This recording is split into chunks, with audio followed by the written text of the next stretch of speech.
ولا ما فاتک، زندگی میں جس چیز سے محرومی ہو جائے اس پہ حد سے زیادہ پریشان نہ ہوا کرو، ولا تفرحوا، اور نہ حد سے زیادہ اتراؤ بما آتاکم، کوئی انعام کوئی مہربانی ہم فرما دیں تو اس پہ زیادہ اتراؤ بھی نہیں، اور کوئی چیز ہم نہ دیں تو اس پہ حد سے زیادہ پریشان بھی۔ کیسی حقیقت ہے زندگی کی!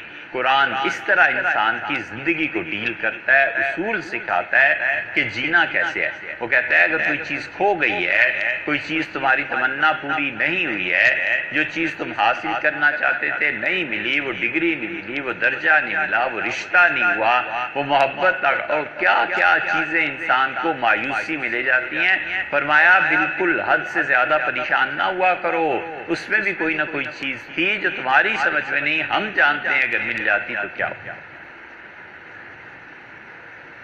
بس جتنا انسانی طبیعت میں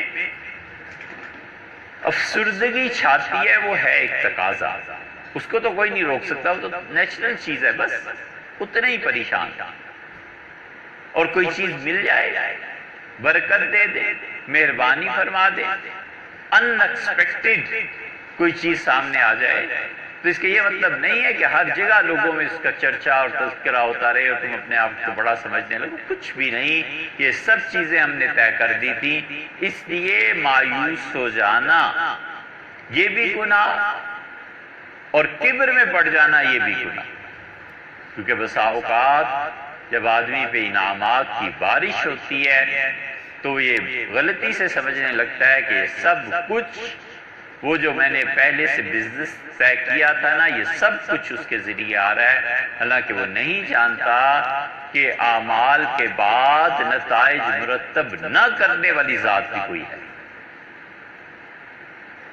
ہمیشہ اپنے عمل کے انجام کو دیکھے کہ جو کر رہا ہوں اس کا نتیجہ کیا نکلے گا، اور نتیجہ جو نکلنا ہے ایک ذات ایسی بھی ہے کہ نتائج سے محروم کر۔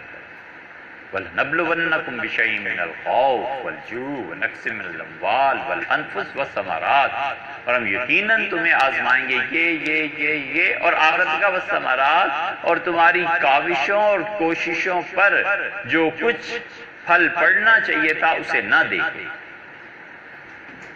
کیا ضرورت ہے گھبرانے کی؟ کہ لا تَعْصَوْا وَلَا تَفْرَحُوا وَاللَّهُ لَا يُحِبُّ، اور اللہ تعالیٰ بالکل پسند نہیں کرتا کل مختال، وہ آدمی جو شیخیاں بگاڑتا ہے، فخور، اور وہ آدمی مختال اکڑا ہوا ہے، جو اکڑے ہوئے لوگ ہیں اللہ بالکل پسند نہیں کرتا، فخور، اور جو شیخیاں بگاڑتا ہے خدا اس کو بالکل پسند نہیں کرتا۔ اسی آیت کو اللہ تعالیٰ کئی جگہ پر نا ایک آیت ارشاد فرماتے ہیں اور مفہوم مخالف بھی آ جاتا ہے سامنے۔ ان اللہ یحب التوابین، اللہ بہت محبت فرماتا ہے ان لوگوں سے جو خدا کی طرف پلٹتے رہتے ہیں، رجوع کرتے رہتے ہیں، توبہ کرتے ہیں۔ اس کا مطلب ہے کہ اللہ نفرت کرتا ہے ان لوگوں سے جو اپنے گناہوں سے توبہ نہیں کرتے، پلٹتے نہیں ہیں، واپس نہیں پھرتے۔ اللہ بہت محبت کرتا ہے ان لوگوں سے جو بہت پاک رہتے ہیں، اتنا بھی نہ ہو کہ وہم کی حد تک پہنچ جائے اور 15 مرتبہ ہاتھ دھوتا رہے، یہ بھی نہیں ہونا چاہیے، لیکن جو لوگ پاکیزگی جتنی اختیار کرتے ہیں، دل کی پاکی بھی اور جسم کی پاکی بھی، دونوں کو فرمایا ہمیں بڑے اچھے لگتے، اتنا اہتمام تھا پاکی کا، سیکھتے نہیں نا ہم، سیکھے تو جب تعلیم، اور وہ ہے نہیں۔ حضور اکرم صلی اللہ علیہ وسلم نے صحابہ کرام رضی اللہ عنہ کو بلایا اور فرمایا اپنے گھروں کے صحن یہ صاف رکھا کرو، دیکھتے نہیں ہو گھروں کے صحن خراب رکھنا، ان میں صفائی کرنا ہونا یہ یہودی کرتے ہیں، یہ ہمارا طریقہ نہیں۔ یہ وہ چیز جس کو فرمایا، اتنا صفائی کا اہتمام تھا کہ کنز العمال وغیرہ کی روایات میں آتا ہے سیدنا عمر رضی اللہ عنہ آتے تھے مکہ مکرمہ تو گھومتے بھی رہتے، آخری سال جب تشریف لائے 63 برس ان کی عمر تھی۔ عبداللہ ابن عباس رضی اللہ عنہ نے کہا کہ مجھ سے فرمایا کہ میرے ساتھ تیرو گے، بہت زبردست تیراک ہے۔ ہم میں سے کتنے لوگ سوئمنگ کو جانتے ہیں؟ اس طرف نظر نہیں جاتی۔ حضور صلی اللہ علیہ وسلم تیرتے تھے۔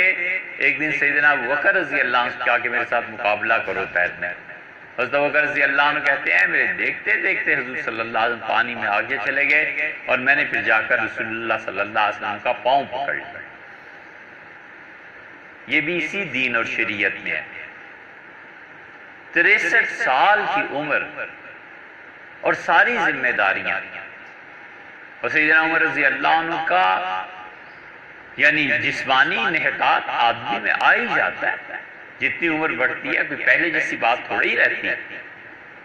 کبھی کبھی بھول جاتے تھے کہ رکعتیں کتنی پڑھی ہیں، تو ایک آدمی ساتھ کھڑا رہتا تھا، وہ تلقین نہیں کرتا تھا، تذکیر کرتا تھا، یاد دلاتا تھا کہ حضرت تیسری رکعت پہ بیٹھتے ہیں، اب حضرت رکعتیں پوری ہو گئی۔ آخری سال آئے وہاں پہ عبداللہ ابن عباس رضی اللہ عنہ کتنے تھے؟ رسول اللہ صلی اللہ علیہ وسلم کے انتقال کے وقت ابن عباس کی عمر کوئی 13 برس تھی۔ کہتے تھے میں بالغ ہو گیا تھا رسول اللہ صلی اللہ علیہ وسلم کی حیات طیبہ میں ہی۔ 2 برس اور لگا لیں، سیدنا ابوبکر رضی اللہ عنہ کی خلافت کے 15 ہو گئے، 10 سال حضرت عمر رضی اللہ عنہ 25 سال، بالکل جوان، کڑیل جوان۔ فرماتے ہیں کہ میں حضرت کے ساتھ ہی تھا اور سفر میں وضو کرا رہا تھا حضرت عمر رضی اللہ عنہ۔ میں نے کہا مجھے ایک بات پوچھنی ہے۔ فرمایا پوچھو۔ میں نے کہا آپ کے روب کی وجہ سے میں بات کر نہیں پاتا۔ فرمایا مجھ سے کیا روب ہے کہو۔ میں نے کہا وہ جو رسول اللہ صلی اللہ علیہ وسلم کی 2 بیویاں ہیں جن کا تذکرہ سورہ تحریم میں آیا وہ کون تھی؟ تو انہوں نے بڑے تعجب سے نگاہ اٹھا کے مجھے دیکھا اور کہا کہ اوہو عبداللہ تمہیں اتنا بھی معلوم نہیں، عباس کا بیٹا اتنا بھی نہیں جانتا؟ پھر بہت قصہ سنایا۔ آخری سال جب پہنچے تو عبداللہ ابن عباس رضی اللہ عنہ کہتے ہیں حالت احرام میں تھے اور مجھ سے فرمایا میرے ساتھ تیرو گے؟ میں نے کہا تیرتے ہیں۔ فرمایا مشکل ترین چیز انڈر دا واٹر یہ جو سوئمنگ ہے، فرمایا چلو پانی میں چلتے ہیں، تیرتے ہیں اور دیکھتے ہیں تم یا میں کون زیادہ اپنا سانس پانی میں روک سکتا ہے، سٹیمنا کتنا ہے۔ یہ امیر المومنین ہے۔ بہت سے ہمارے بچے ان احادیث کو نہیں جانتے، کوئی نہیں سکھاتا۔ اس لیے وہ جو اترانا ہے اللہ تعالیٰ نے اس پہ کہا کہ واللہ لا یحب، اللہ پسند نہیں کرتا، یعنی اللہ برا مانتا۔ ایسی ہی قرآن کی یہ آیت متطہرین، اللہ پسند کرتا ہے ان لوگوں کو جو بہت پاک رہتے ہیں۔ صورتحال یہ تھی کہ حضرت عمر رضی اللہ عنہ آئے اور ایک گلی میں تنکے پڑے ہوئے دیکھے۔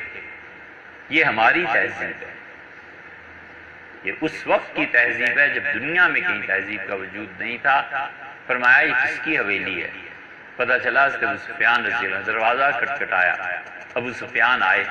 فرمایا ابو سفیان یہ تنکے کیوں گلی میں پڑے ہوئے ہیں، یہ کیا ہے؟ انہوں نے کہا حضرت جو صفائی کرنے والا ہے نہیں آیا کرا تھا۔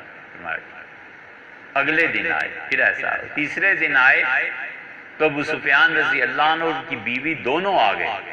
تو حضرت عمر رضی اللہ عنہ نے درہ مارا ابو سفیان اور کہا یہ میں کیا گندگی دیکھ رہا ہوں تمہاری حویلی کے باہر، یہ کیا گھر کے باہر پڑا ہوا ہے؟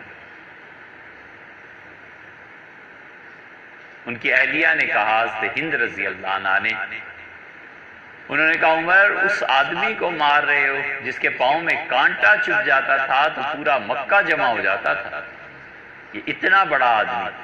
سیدنا عمر رضی اللہ عنہ آگے چلے گئے، فرمایا وقت کی بات ہے، وہ بھی وقت تھا اور یہ بھی وقت۔ اسی وقت میں وہ ایسے تھے، اب وقت اور آ گیا۔ یہ وہ چیز طہارت، یہاں فرمایا ہے ہمیں بالکل وہ آدمی اچھا نہیں لگتا، یعنی برا لگتا ہے، مختال جو اکڑا ہوا چلتا ہے۔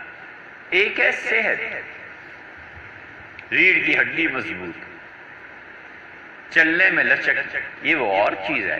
ایک ہے معاذ اللہ کبر کی وجہ سے جو گردن اٹھا کے چلتے ہیں، سریا پڑ جاتا ہے گردنوں میں، اور ہر چیز حقارت کی نظر سے وہ دیکھتے ہی پتہ چل جاتا ہے کہ صاحب کی ثوابیں اڑ رہے ہیں۔ اللہ کہتا ہے مجھے بڑا ہی ناپسند ہے ایسا انسان جو اس طرح سے چلے، اس طرح کا آدمی، اکڑا ہوا، فخور، شیخیاں بگاڑنے والا، یہ ہو گیا اور وہ ہو گیا، اور جھوٹے دعوے، زندگی بھر وہ کام نہ کرے جو اللہ کو پسند نہیں ہے، اور ان میں سے ایک کام خدا نے صراحتاً کہا ہے، لما تقولون ما لا تفعلون، تم کیوں وہ بات کرتے ہو، کہتے ہو جو کرتے نہیں، کیوں وہ بات کہتے ہو جو تم نے کرنی نہیں۔ کبر مقتا عند اللہ، اللہ کو بڑا ہی غصہ آتا ہے اس چیز پہ، ان تقولوا ما لا تفعلون، کہ تم وہ دعوے کرو جو تم نے کرنے نہیں۔ دعویٰ کر دیا کہ یہ کام کروں گا، اب دوسرے لوگ مخلوق خدا اس کے انتظار میں ہے کہ کام ہوگا، بیٹے آپ کو گھر بنا کے دوں گا، جب پتہ ہے کہ اتنی استطاعت اور طاقت نہیں ہے، کیوں اس بیچاری کو کہتے ہو؟ وہ ذہنی پریشانی میں مبتلا ہوئی نا، بار بار وہ کہے گی کہ والد نے یہ وعدہ کیا تھا، ابا نے یہ کہا، فلانے نے یہ کہا تھا، دوستوں میں ہر جگہ۔ اللہ کہتا ہے کبر مقتا عند اللہ، اللہ کو بڑی ہی بری یہ بات لگتی ہے ان تقولوا، کہ تم زبان سے کہہ دو اور کرو نہیں۔ یہ عمر بھر کا اصول ہے کہ آدمی اپنی زبان سے نکلے ہوئے الفاظ کا پاس رکھے۔ یہ بڑی ہمت اور دل گردے کی بات ہے کہ جو زبان سے کہا ہے اس کو پورا کرنا ہے، جو کچھ کہا ہے اس کو نبھانا ہے، کہی کیوں پھر اس میں پڑے ہی نہیں۔ اس لیے فخور یہ اسی کا ایک پہلو ہے کہ بلند و بانگ دعوے، یہ چیزیں وزیر اعظم بنتے ہی اعلان کہ ہم 10 لاکھ گھر غریبوں کے لیے بنوائیں گے۔ یہ گیلانی صاحب نے ایک مرتبہ اعلان کیا، تو ان کے کئی لوگوں سے ہم نے کہا کہ کب شروع ہو رہا ہے یہ پلان، ہمیں معلوم تھا، سب آپ بھی جانتے ہیں 10 لاکھ گھر کون بناتا ہے اور کس کے گھر بنتے ہیں۔ ایسے ہی ہے کہ جتنی سیاسی قیادتیں ہیں نا، ان کے بیانات پڑھا کرو کہ یہ کریں گے، ہوتا واتا کچھ بھی نہیں، اللہ کی ناراضگی اور خدا کا غصہ مول لیتے ہیں، مفت میں خدا کا غصہ خریدتے ہیں۔ کبھی وہ اپنی زبان کا خیال کرے، میں نے جو کہا ہے اسے پورا کرنا ہے، بس اتنی سی بات ہے۔ الذین یبخلون، اللہ نے فرمایا ہم تمہیں بتائیں پھر کون ہے شیخی خورا، کون ہے سطحی زندگی گزارنے والا، کون ہے بلند و بانگ دعووں میں جھوٹ بولنے والا اور اکڑا ہوا۔ اس کا مزاج یہ ہے کہ الذین یبخلون، وہ بخل کرتے ہیں۔ بخل کہتے اسے ہیں کہ جن چیزوں پہ اللہ نے فرض قرار دیا ہے کہ آدمی خرچ کرے، اس کو بھی خرچ نہ کرنا۔ کہتے ہیں 3 قسم کے بخیل ہوتے ہیں۔ ایک بخیل ہوتا ہے جو مال خرچ نہ کرے، اور دوسرا بخیل ہوتا ہے جو اپنا مال دوسروں پہ خرچ نہ کرے، مثلا خاندان میں خرچ نہیں کرتا، کچھ نہیں کرتا، یہ تو چلو ایک بخیل ہوا۔ دوسرا وہ ہے جو دوستوں پہ، غیر رشتہ داروں پہ بھی خرچ نہیں کرتا، اور تیسرا آخری درجے کا بخیل وہ ہے جو اپنا مال خود اپنے پہ نہ خرچ کرے۔ کہتے ہیں یہ بخل کی تیسری قسم ہے کہ خدا نے سب کچھ دیا ہوا ہے، اس کے باوجود اپنا مال اپنے پہ خرچ نہیں کرتا۔ بچوں کی کہانیوں میں لکھا ہے کہ مہمان آ گیا، باپ بیٹا دونوں ایک درجے کے بخیل تھے، اور اتنا پرانا دوست آ گیا، اب کیا کرے؟ اس نے کہا کہ بیٹے ہمارے بہت قدیم دوست آئے ہیں، گلے ملے، بٹھایا، کہا بچے جا اور گوشت لے کے آیا، آج گوشت پکاتے ہیں، میرے دوست کی خاطر تواضع و عزت ہونی چاہیے۔ بچے نے کپڑا لیا اور پیسے لیے باپ سے اور چل پڑا. یا اللہ صبح کو آیا، پھر سورج ڈھلا، پھر دوپہر ہو گئی، پھر سپہر ہو گئی، وہ بچہ ہی نہیں آ کے دے رہا. کھٹکا دروازہ، بچے کو دیکھ کے باپ آگ بگولا، بن گیا. اس نے کہا ہو نہیں گیا، بن گیا. اس نے کہا کمبخت صبح سے تیرا انتظار ہے، دوست میرا بھوک کی وجہ سے، تو کدھر گیا ہوا تھا اور یہ پانی کیا اٹھا لایا؟ اس نے کہا ابا میں گیا تھا گوشت لینے، آپ نے فرمایا تھا نا کہ فلاں دکان پہ بڑا اچھا گوشت ہے. تو اتنے میل چل کے جب وہاں پہنچا تو اس نے کہا واہ بیٹے تجھے گوشت دوں گا. گوشت کیا ہوگا؟ یقین مان بالکل مکھن کی طرح.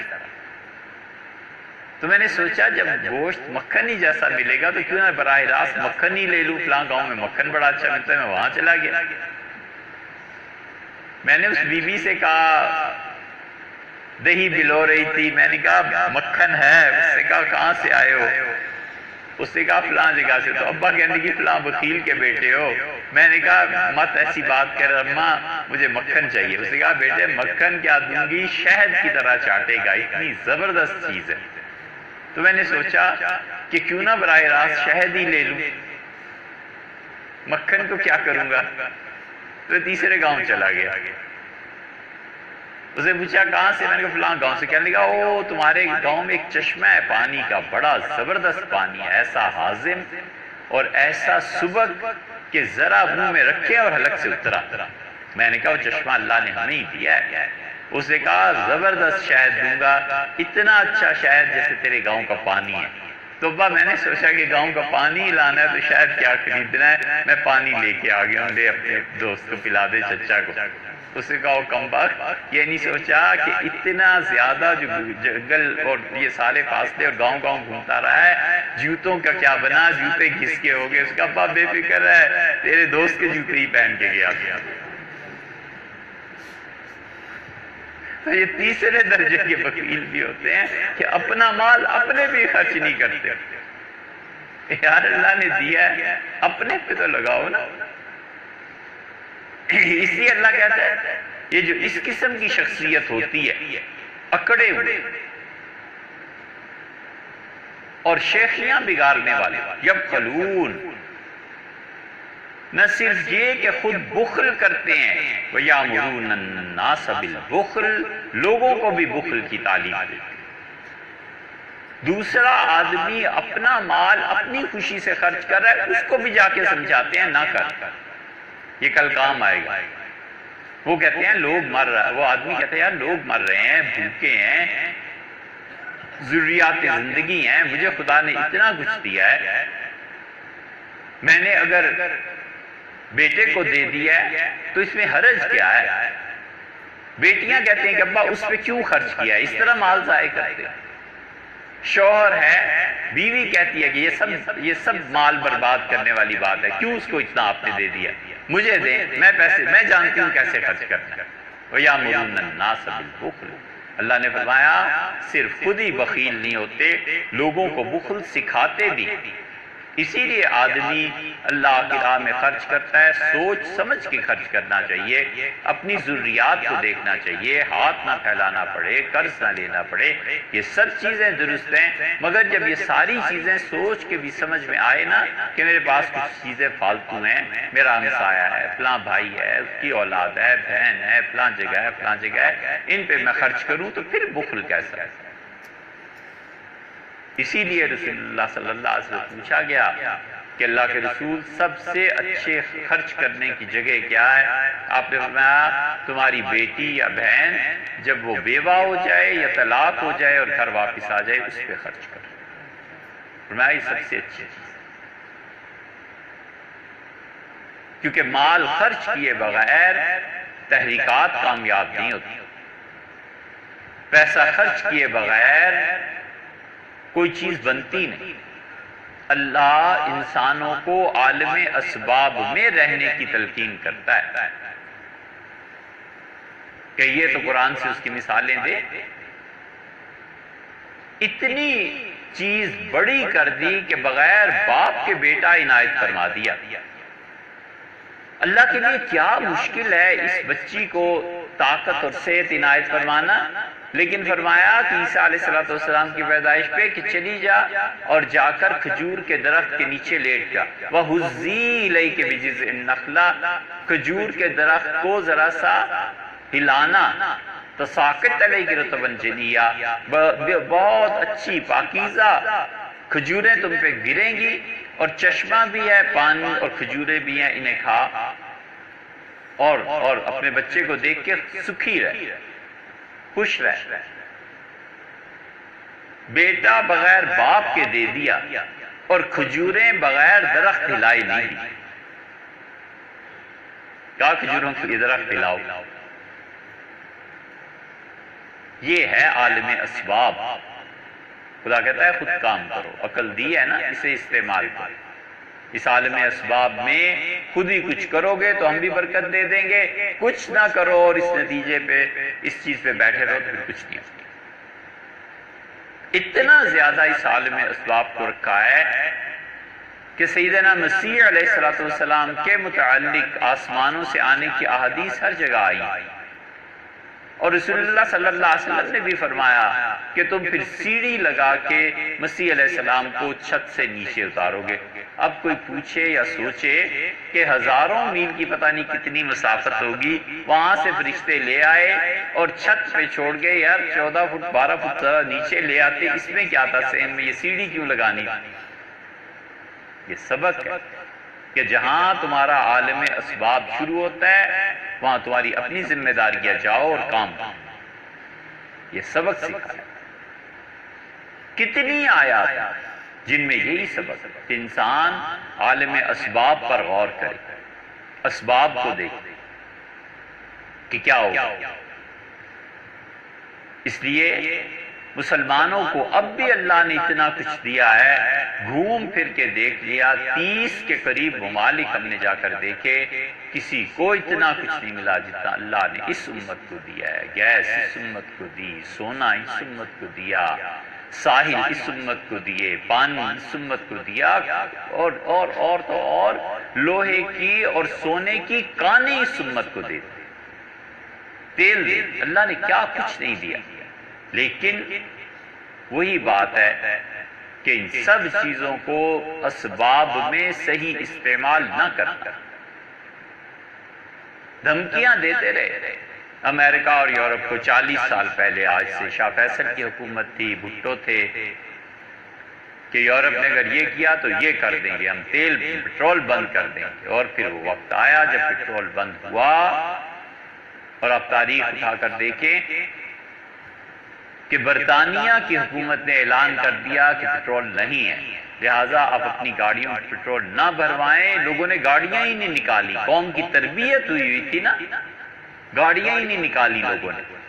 اور پھر گورنمنٹ نے کہا کہ حکومت کا نظام چلانا ہے، آپ کوشش کریں پیدل آئیں، اور ہم گورنمنٹ کے اوقات میں آدھا کر رہے ہیں، آدھا دن آپ نے آدھا کام کرنا ہے، پہلے سے آدھا دن رکھنا ہے، باقی آپ سفر کریں گے، پیدل چلیں گے۔ انہوں نے بھی سہولت دی، نتیجہ یہ کہ برطانیہ کی سڑکوں پہ گاڑیاں دیکھنے میں نہیں آتی، لوگ پیدل جاتے تھے کام کر کے واپس آتے۔ گزر گیا وقت، ہو گئے ٹھنڈے، انہوں نے کہا ٹھہرو تم سے نبٹتے ہیں۔ 40-50 سال کے دوران انہوں نے تیل کے ذخائر پر آ کر بیٹھ کے اور پٹرول کے اور قبضہ کر لیا۔ ان کا اب بولو ہم تمہیں پٹرول اور تیل کی سپلائی دیں یا نہ دیں۔ یہ ہوتی ہیں اقوام اور یہ ہوتی ہے اسٹریٹجی۔ ہم تیل بند، ہم یہ کر دیں۔ یہ چیزیں بڑے دماغ چاہتی ہیں، یہ چیزیں بڑا علم چاہتی ہیں، یہ چیزیں بہت جغرافیائی حدود کا تعین چاہتی ہیں کہ ہونے کیا چلا ہے، لیکن نہیں ہے۔ اللہ تعالیٰ فرماتے ہیں کہ لوگوں کو بخل کی تعلیم دیتے ہیں کہ بخل کرو، تو جب تک پیسہ خرچ نہیں کرو گے عالم اسباب میں، اس کے نتائج بھی نہیں برآمد ہوں گے۔ اس پیسے کی قلت کی وجہ سے ہمارے یہاں یونیورسٹیز قائم نہیں ہوتی، اور جن لوگوں کے پاس سرمایہ ہے، سیدھی سادی بات یہ ہے کہ ہمارے یہاں سرمایہ اور جہالت پلس جمع ہو گئے، اور یورپ کی ساری تاریخ کو اگر آپ اٹھا کے دیکھیں تو وہاں علم اور سرمایہ جمع ہو گئے، سرمایہ کے ساتھ تعلیم مل گئی۔ انہوں نے کہا بتاؤ یہ کرو، یہ کرو، یہ مشینیں لاؤ، یہ چیزیں لاؤ، اور گوروں کو پیسہ چاہیے تھا اپنے اس ذہن کو استعمال کرنے کے لیے جس درجے میں وہ پہنچ گئے تھے، اور گوروں نے ہندوستان کا پیسہ، سرمایہ، یہاں کا سونا، چاندی، یہ سب چیزیں اپنے یہاں منتقل کی، پیسہ ادھر سے مل گیا، ذہن پہلے سے تیار تھا، اور ترقی پھر ہر سال اور لمحہ ہوتی رہی۔ یہ ہے، اور بخل کرتے ہیں۔ ہمارے ہاں جہالت اور پیسہ جمع، جہالت اور پیسہ ایسا جمع ہے کہ جس چیز سے 2 پیسے بچ سکتے ہیں وہ بھی بچا لیں، اور جو بیکار ہے اس کو کون پوچھتا ہے۔ اس سال رمضان میں یہاں اس ٹیبل پہ بارہا ایسے ہوا کہ ہم نے پین چھوڑ دیا، کاغذ چھوڑ دیے، قلم چھوڑ دیا، جان بوجھ کے بھی کہ اب کون اندر لے جائے، پھر جو آنا ہی ہے بیٹھ کے کچھ کام کرنا ہے۔ یقین مانیے ایک قلم جو چوری ہوا، ایک صفحہ جو اٹھا کر لے گیا، اتنے قیمتی پین، یو ایس اے سے ایک دوست نے بھجوایا، بڑا اچھا، بہت اچھا لکھنے والا، یہاں کسی نے نہیں کچھ نہیں کیا، اور اس کے مقابلے میں واش رومز میں نیچے وضو کی جگہ پہ صابن رکھوائے، اور 6 گھنٹے کے اندر اندر سارے صابن ختم۔ ہم نے کہا کاٹ کے رکھ دو، کٹے ہوئے صابن بھی کسی نے نہیں چھوڑے، حتیٰ کہ جوتے جو رکھوائے تھے واش رومز میں جانے کے لیے وہ سارے لوگ لے گئے۔ ہم نے کہا یا اللہ یہ کیا ذہن ہے، پین کسی نے چوری نہیں کیا، کاغذ کسی نے نہیں چرائے، اور جو بالکل ردی بیکار جوتے تھے وہ بھی لوگ لے گئے۔ یہ مجموعی مزاج ہے قوم و قوم کا۔ آپ کہیں غربت ہے، بالکل غربت ہے، آپ کہیں ضروریات زندگی، بالکل یہ صحیح ہے، لیکن یہ سب چیزیں بنیادی طور پہ اخلاقی تربیت کے فقدان سے تعلق رکھتی ہیں، اخلاقی تربیت کی،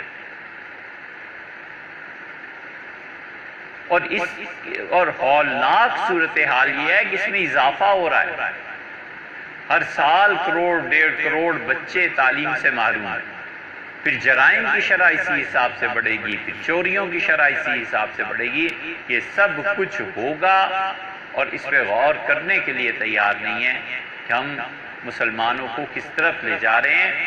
یہاں پر بخل اور سرمایہ جمع ہو، جہالت اور سرمایہ جمع ہو گیا ہے، اور ان قوموں میں علم اور سرمایہ جمع ہو گیا۔ پورے ہمارے ملکوں کے بجٹ ان کے ایک پروجیکٹ پہ لگ جاتے ہیں، وہ کہتے ہیں تحقیق کرو، یہ کرو، یہ کرو، یہ کرو، اور پھر قدر۔ ایک چھوٹا سا واقعہ سنائیں، آگے چلتے ہیں۔ انگلینڈ میں رہے، اور ظاہر ہے کہ جب لائبریری کے اوقات ختم ہو جاتے تھے تو واپسی ہوتی تھی، گرمیوں کے طویل دن، تو ایک مرتبہ جہاں ٹھہرے تھے نوٹس آیا کہ آپ کے گھر کے سامنے کی روڈ جو ہے اس کو ری کارپیٹ کرنا ہے، اور کارپیٹنگ میں اتنے گھنٹے لگیں گے، اور ہم معذرت خواہ تکلیف کی۔ صبح نکلے لائبریری کے لیے، شام جب واپس آئے تو بالکل کارپیٹڈ روڈ، کام بھی گھنٹہ 2 گھنٹے پہلے پورا کر کے چلے گئے۔ ایک جگہ واک کے لیے جاتے تھے تو وہاں ایک روڈ تھی، وہ نہیں بن رہی، کئی مہینے دیکھتے رہے اس کو، وہ نہیں بنی۔ ایک دن آخر ایسے ہی پوچھا کہ آپ یہ روڈ کیوں نہیں بناتے؟ وہ روڈ تو دیکھیے اتنے گھنٹوں میں بن گئی۔ تو سپروائزر جو تھا وہ کہنے لگا ہم سے کہ یہ روڈ بنانی ہے، اس پہ بھی ٹریفک ہے، لیکن جب منصوبہ آیا، جو بھی میونسپل کمیٹی ان کی تھی، جو بھی کونسل تھی، تو انہوں نے کہا روڈ تو بنا دیں، مگر تمہیں پتہ ہے کہ ایک سائنٹسٹ وہاں رہتا ہے، اور اگر اس کے آرام میں خلل پڑا تو اس کا ریسرچ ورک رک جائے گا،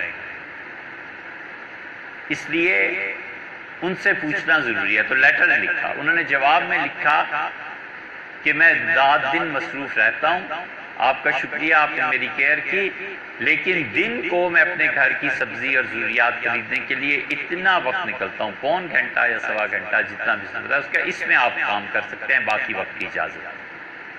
تو اس نے کہا اس لیے مہینوں سے ہم صرف اتنے ہی ٹائم میں کام کرتے ہیں، کیونکہ اس سے زیادہ کریں اور ان کا دماغ الجھ جائے تو پھر سائنس میں ترقی کیسے ہوتی؟ یہ چیزیں سیکھنے کی کہ دماغ کی قدر ہے، کہ دماغ کیسا اچھا ہے، ہمارے ملک میں کیسا کام آ رہا ہے، کیسی چیز ہے۔ اس لیے یہاں پر سرمایہ اور جہالت، اور وہاں پر سرمایہ اور علم، یہ چیز یامرون الناس بالبخل، اللہ نے فرمایا یہ شیخی خورے اور یہ اکڑے ہوئے یہ لوگوں کو نہ صرف خود بخیل ہیں بلکہ تعلیم دیتے ہیں بخل کی۔ وَإِن يَتَوَلَّىٰ، اور یاد رکھو جو اللہ کی راہ میں خرچ کرنے سے منہ موڑ لے گا، فَإِنَّ اللَّهُ هُوَ الْغَنِيُّ الْحَمِيدُ، اللہ کی ذات ایسی ہے جو بالکل بے نیاز ہے، غنی ہے، اسے کوئی پرواہ نہیں۔ منہ پھیر لوگے، زیادہ سے زیادہ تم کر کیا سکتے ہو؟ خرچ نہیں کرو گے نہ صحیح، اللہ بے نیاز، خرچ نہیں کرو گے تو جس حد تک سخاوت کا اثر جانا چاہیے تھا ان اثرات سے تم محروم رہو گے۔ خرچ نہیں کرو گے تو اپنے ہی کچھ نقصان کرو گے، میرا کیا؟ غنی ہے۔ ایک جگہ فرمایا ان اللہ غنی عن العالمین، اللہ اس ساری کائنات سے بے نیاز ہے۔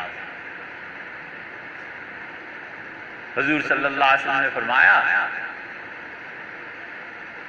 حدیث میں، آپ نے کہا کہ اللہ نے کہا کہ تمہارے اول اور آخر، اگلے اور پچھلے اور انسان اور جن سب جمع ہو جائیں اور میں ہر ایک کی منہ مانگی مراد پوری کر دوں تو میرے خزانوں میں تو اتنی کمی بھی نہیں آتی جتنا تم سوئی کو سمندر میں ڈبو کے نکال لو تو دیکھو پانی کتنا کم۔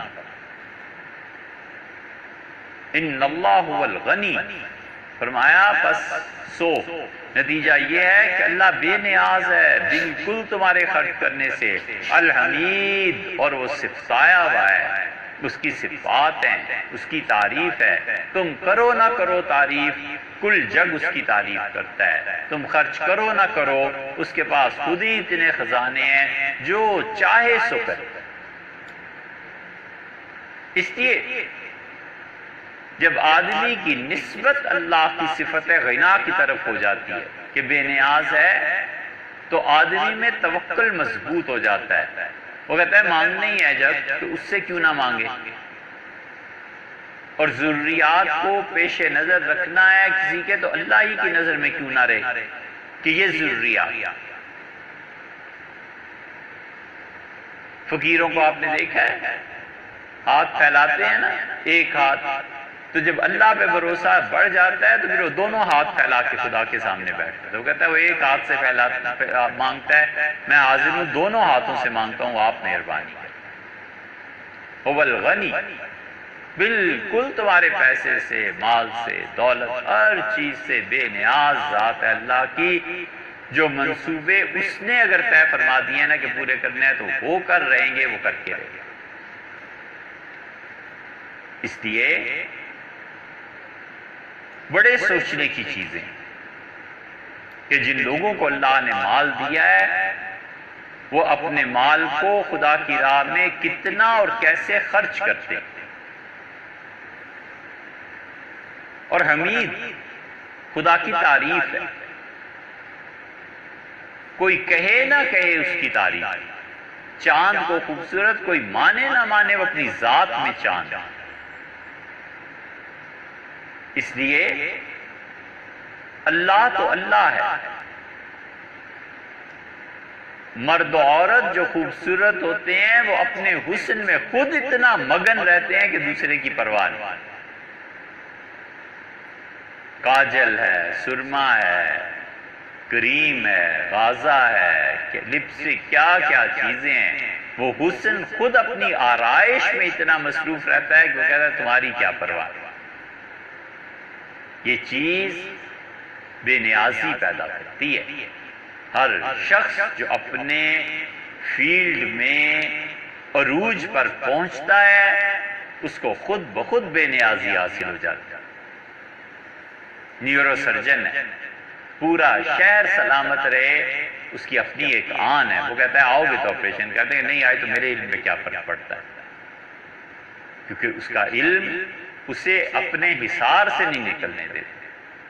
جو شخص جس فیلڈ میں ماہر ہے نا، اس میں ایک بے نیازی آ جاتی ہے، اور اللہ کی ذات سب سے بے نیاز ہے۔ کون سا کمال ہے جو وہاں نہیں؟ ہر طرح کا کمال، ہمارے تصور سے بالا تر اس کی ذات کا علم اور قدرت اور سمع اور بصر، ہر چیز وہاں ہے۔ اس لیے فرمایا یہ جو شیخیاں بگاڑتے ہیں نا اور بخل کی تعلیم دیتے ہیں، یہ نہ سمجھیں کہ خرچ نہیں کریں گے تو کچھ ہوگا نہیں، ہم اور اسباب پیدا کر لیں گے، ہم بالکل بے نیاز ہیں۔ یہ خرچ کرنا کیوں ہے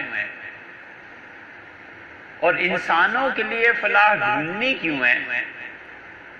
اگلی آیت میں فرماتا لَقَدْ أَرْسَلْنَا رُسُلَنَا، اور ہم نے یقیناً نازل کیا رسولنا، اپنے رسولوں کو بالبینات، واضح دلائل کے ساتھ، وَأَنزَلْنَا مَعَهُمُ الْكِتَابَ، اور ہم نے ان کو اپنی کتاب بھی عنایت فرمائی، وَالْمِيزَانَ، اور اللہ نے ترازو دیا، لِيَقُومَ النَّاسَ بِالْقِسْطِ، تاکہ جتنے بھی انسان دنیا میں ہیں یہ سب انصاف کے ساتھ ہیں۔ اس کائنات کے قیام میں اللہ کی جو حکمتیں تھیں، فرمایا اس کے ساتھ ساتھ ہم نے رسولوں کو نازل کیا۔ سب سے پہلی چیز یہ کہی کہ بالبینات، واضح دلائل کے ساتھ رسول آئے، ان کے دلائل کوئی پیچیدہ نہیں تھے، کسی فلسفے پہ مشتمل نہیں تھے، انہوں نے سیدھی سادی باتیں بتائیں کہ زمین پر غور کرو یہ کیسے اگتا ہے، دانا کیسے اگتا ہے، بارشوں کے نظام پہ غور کرو، اس چیز پہ غور کرو، اس چیز پہ غور کرو، یہ سب چیزیں تمہیں اللہ کے ہونے کی خبر دیتی ہیں، پتہ دیتی ہیں، اللہ کے پاس پہنچنے کی اس کی ذات کی نشانیاں ہیں، تم ان نشانیوں پہ غور کرو۔ سیدھی سادی بات سمجھا تاکہ لوگ اللہ کی ناراضگی سے نجات پائیں، تاکہ یہ کائنات امن اطمینان کا گہوارہ بنے، لوگ اللہ کو یاد کریں۔ جب پتہ ہو کہ اس معاشرے میں لوٹ کھسوٹ ہے، جب پتہ ہو کہ یہاں گولیاں چل رہی ہیں، جب پتہ ہو کہ ایک لمحہ زندگی کا بھروسہ نہیں ہے، کیسے اطمینان سے نماز پڑھے گا؟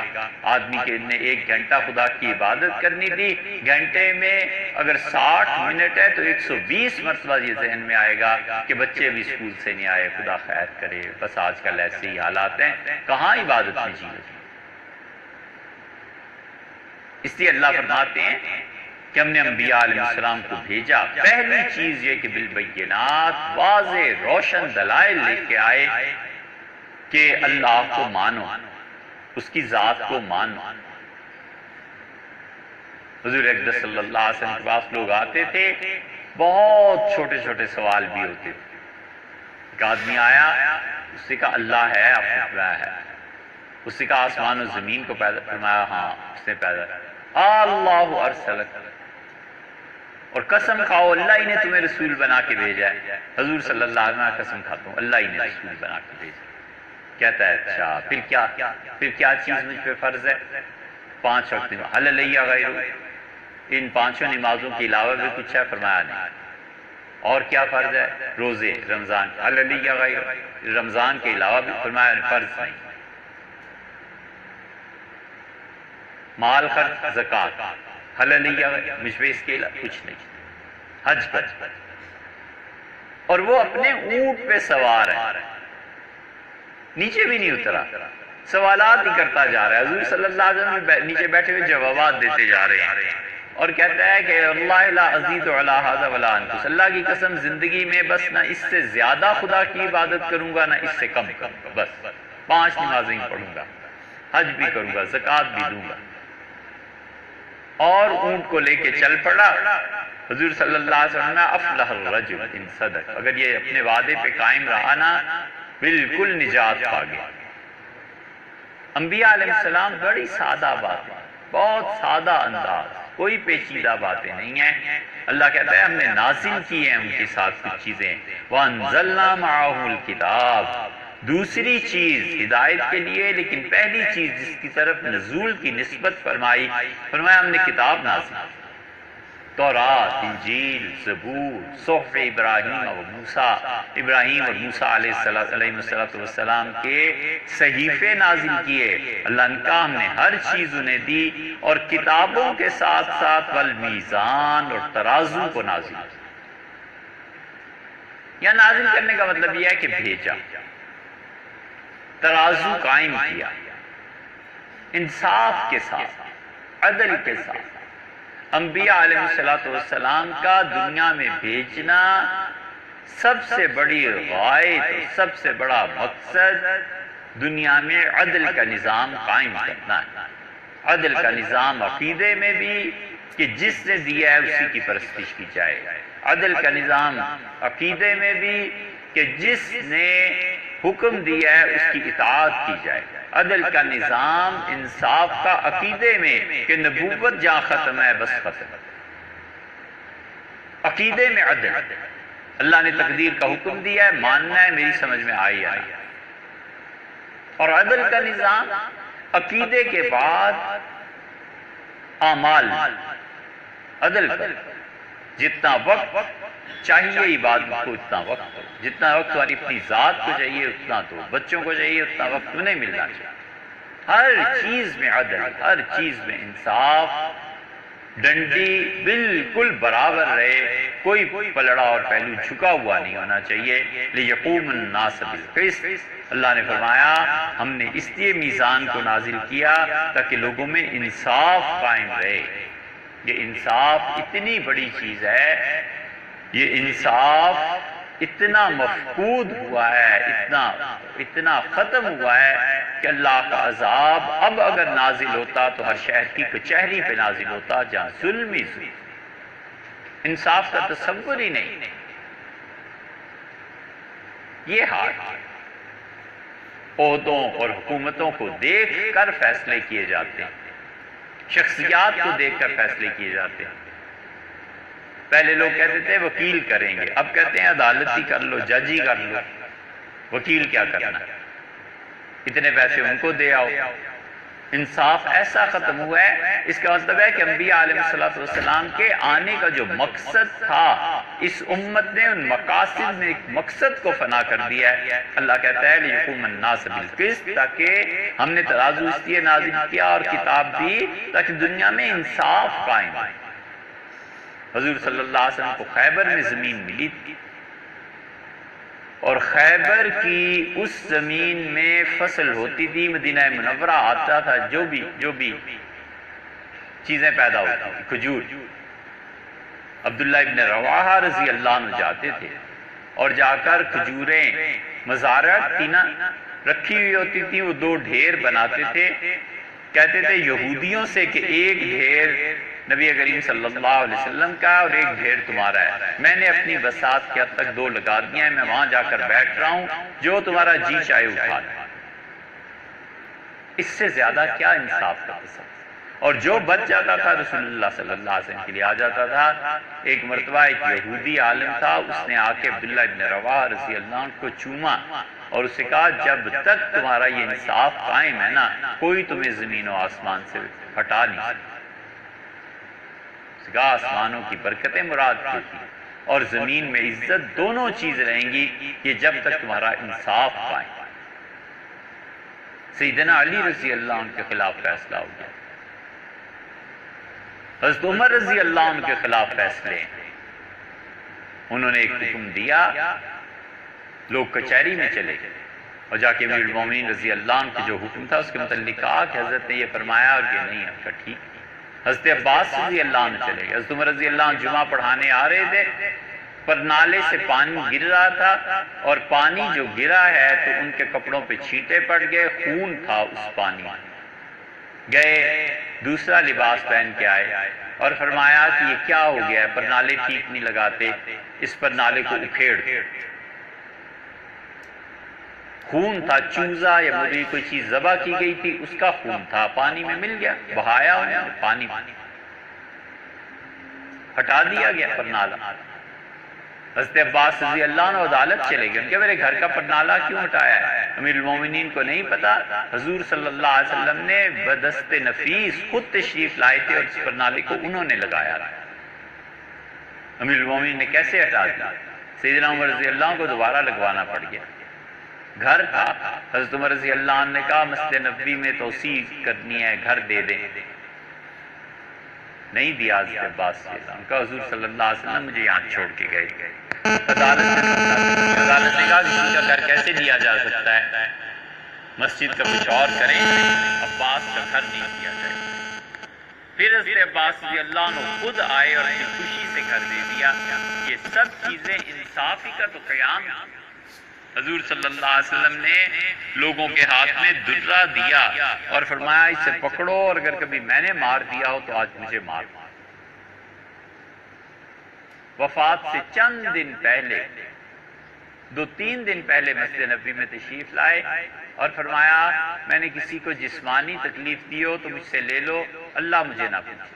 ایک صحابی رضی اللہ عنہ کھڑے ہوئے، ان کا حضرت آپ نے مجھے تیر چبھویا تھا بدر کے دن جب لائن بنا رہے تھے، تو حضور صلی اللہ علیہ وسلم تیر لیا اور ان کے ہاتھ میں فرمایا مجھے چبھو لو۔ وہ قریب ہوئے تو انہوں نے کہا کہ حضرت اس دن میرے جسم پر کپڑا نہیں تھا، تو آپ نے سب کے سامنے اپنا کرتا اٹھا لیا، پیٹ شکم مبارک نظر آنے لگا، آپ نے فرمایا اب بدلہ لے لے۔ انہوں نے تیر پھینک دیا اور چومنا شروع کیا رسول اللہ صلی اللہ علیہ وسلم کو، اور کہا مدت سے یہ حسرت تھی کہ کسی طرح آپ کا جسم مبارک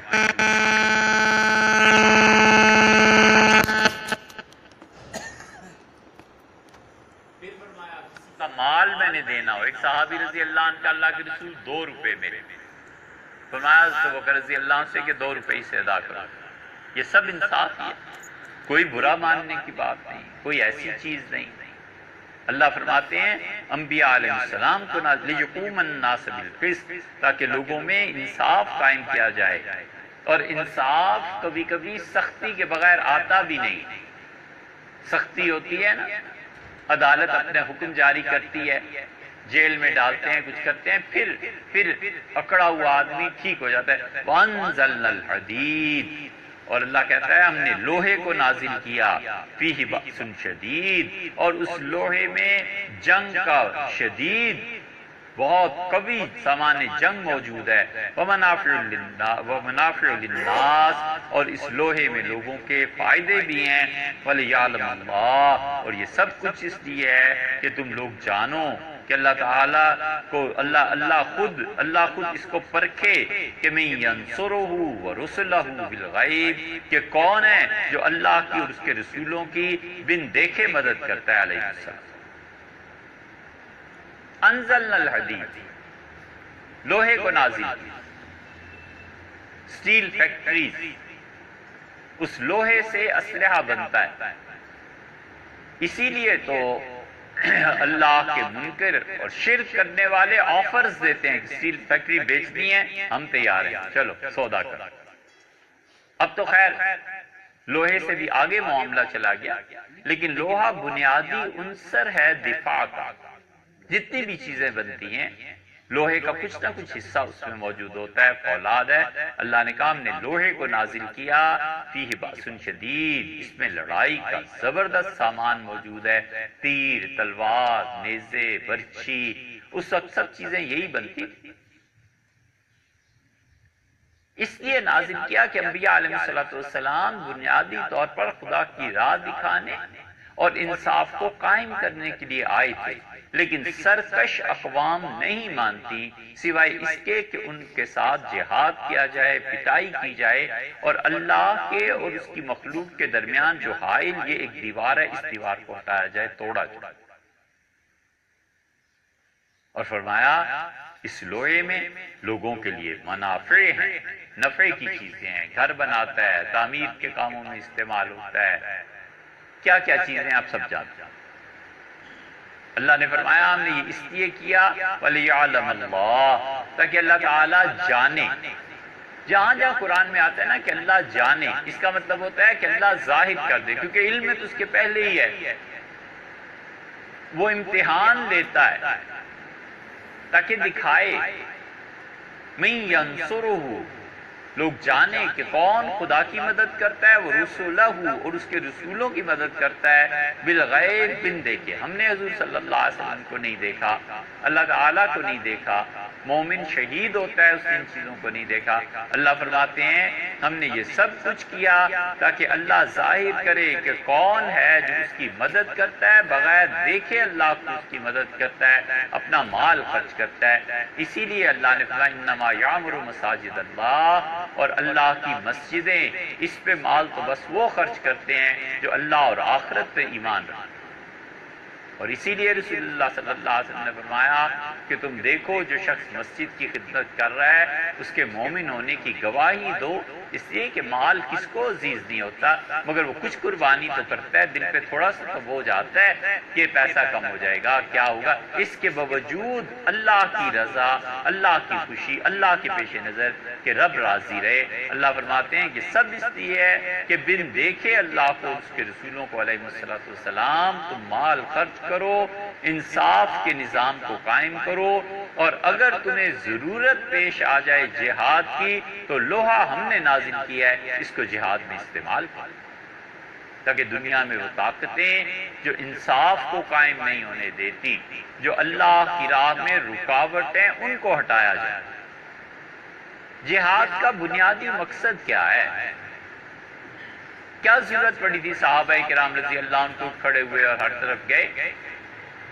بنیادی مقصد یہ ہے کہ مخلوق خدا یہ جانے کہ اللہ نے کیا چیز جائز قرار دیا ہے، کیا ناجائز قرار دیا ہے، وحی کا نظام نافذ ہو، اور اس وحی کے نظام میں جو رکاوٹیں ہیں انہیں دور کیا جائے، انہیں آسانی سے دور کیا جائے، کہا جائے بھائی آپ اس حکمرانی اور لوگوں کی قیادت کو چھوڑ دیں، ہٹ جائیں، ہم اللہ کا نظام لانا چاہتے ہیں، اور اگر آپ کچھ ٹیکس دیتے رہیں ہم آپ کا دفاع کریں گے، آپ کو پروٹیکشن دیں گے، آپ کے ملک کو پروٹیکشن دیں گے، آپ کے دشمنوں کو نہیں آنے دیں گے، آپ ٹیکس دے دیجئے جزیہ۔ یہ بھی نہیں مانتے، پھر اب اس کے علاوہ کیا صورت ہے کہ آپ کو زمین سے مٹا دیا جائے؟ یہ فلسفہ اور یہ چیز شریعت نے دی، امریکہ نے بھی ایک آرڈر جاری کیا، انہوں نے کہا دنیا کی جو جو اقوام ہمارا آرڈر نہیں مانیں گی ہم جبراً ان کو منوا لیں گے۔ فرق یہ ہے کہ ہم جو نظام دیتے ہیں اس کی بنیاد وحی ہے، اور وہ جو نظام دیتے ہیں اس کی بنیاد عقل ہے۔ وہ کہتے ہیں ہر چیز جو عقل میں ہے وہ ٹھیک۔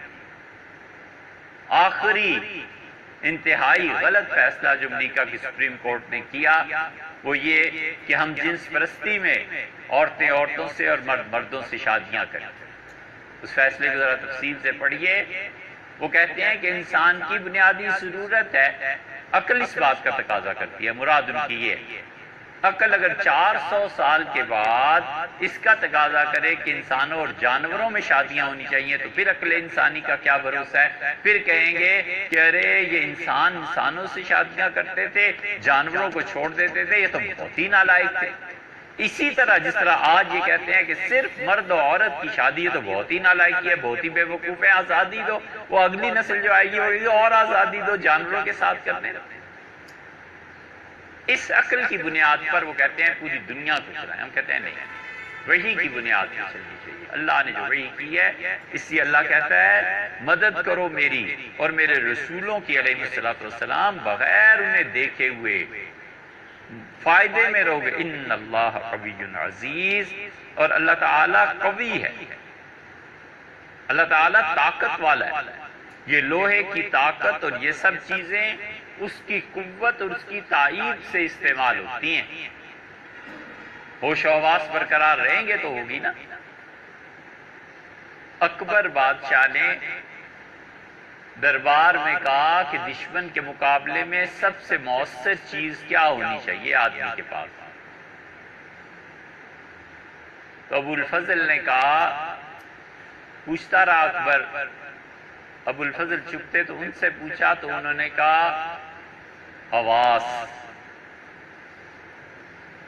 اکبر ناراض ہوئے اور انہوں نے کہا اسلحہ. انہوں نے کہا جناب والا جان کی امان پاؤں، حواس قائم رہیں گے تو اسلحے کا استعمال ہوگا نا. ان اللہ، اللہ نے فرمایا ان اللہ قوی، اللہ کی تائید تمہارے ساتھ ہے، قوت والا ہے، طاقت والا ہے، عزیز اور غالب ہے. اللہ اس پوری کائنات میں دو صفات کا بیان کیا اور دونوں میں قوت اور طاقت اور قدرت کا بیان کیا کہ اللہ اپنے نظام کو جیسے چاہے سو نافذ فرماتا. 4 آیات باقی ہیں، ظہر کے بعد انہیں بھی پڑھ لیتے ہیں. ایک بات، اور دوسری بات یہ ہے کہ کھانا آپ نے کھا کے جانا ہے. جو بھی حضرات آپ کو لینے آئے، اگر چاند ہو جاتا ہے تو کھانا کھا کے جائیے گا، وہ پکا ہوا ہے، وگرنہ پھر اس کو وہ خدا نخواستہ ضائع.